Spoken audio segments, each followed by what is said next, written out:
একসময় এক পাহাড় ঘেরা এক ছোট্ট গ্রামে থাকতো এক রাখাল ছেলে। প্রতিদিন সকালে সে গ্রামের গরুগুলোকে নিয়ে যেত চড়াতে।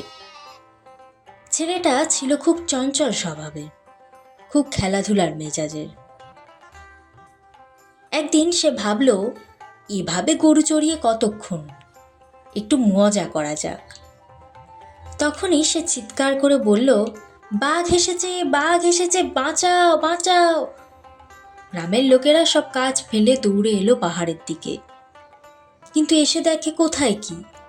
রাখাল ছেলে তখন হাসতে হাসতে গড়াগড়ি খায়, হা হা হা, তোমরা সবাই ভয় ছুটে এসেছ।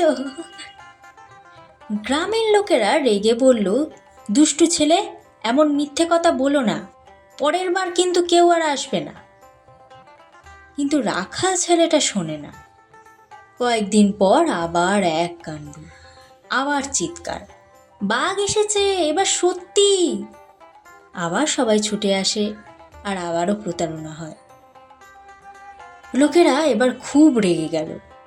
এবার থেকে তোর কথা কেউ বিশ্বাস করব না বলে গজরাতে গজরাতে সেখান থেকে চলে গেল।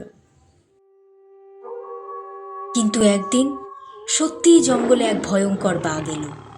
রাখাল ছেলেটিও আতঙ্কে চিৎকার করে উঠল, বাঘ এসেছে, বাঘ এসেছে, কেউ বাঁচাও।